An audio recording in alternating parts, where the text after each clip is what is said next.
After the warranty ng battery, pwede naman nating i-extend ang paggamit niyan sa mga private use o sa mga hindi masyadong gamit na kotse. Okay yan, up to 3 years. Kumbaga, reliable pa yan sa loob ng 3 taon. Pero kung may any sign na pasira na siya, like for example, medyo delay na yung start niya or nagpi-flicker yung inyong ilaw sa gabi, so maybe kailangan nyo ng palitan yung battery. At ang pinaka-idea dyan o may a-advise sa inyo, after the warranty, magtabi na kayo ng pera para anytime na magka-problema kayo, may mahuhugot kayo kagad para ipambili ng bagong battery.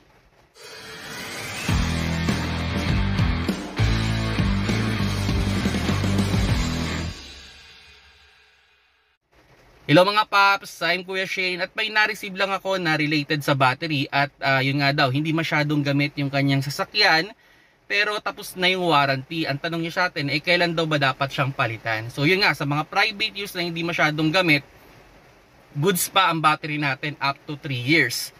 Pero after 3 years, sira man yan o hindi, I highly recommend na palitan nyo na, para siguradong reliable ang inyong kotse. Mahirap naman sa pagkakataon na gagamitin nyo yung kotse, ayaw mag-start dahil sira ang battery.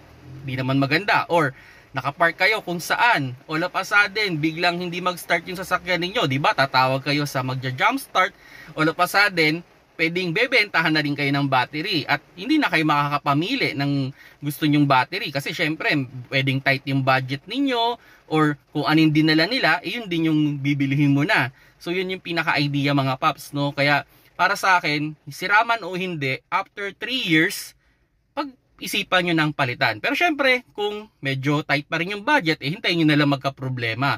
Pero dun sa mga tao na gusto talaga na reliable yung kanilang sasakyan, na kada punta nila sa sasakyan, mag-i-start, yun, 3 years is a good option. Pero sa mga public use, mas lesser.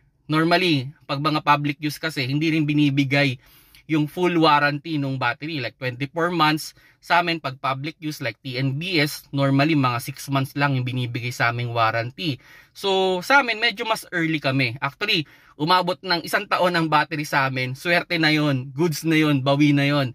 Pero, hindi na, normally sa public use, lalo na yung tumatakbo ng mga 40,000 kilometers every year, nako, hindi aabot. Talagang 1 taon lang, maswerte na yun. Goods na yun sa amin.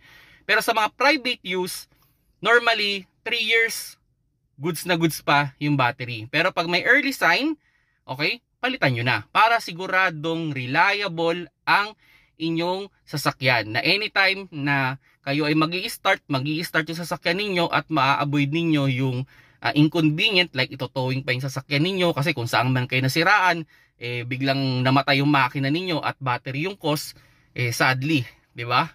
Malaki yung gastos. Kung nagustuhan niyo yung video, paki-like na lang mga paps.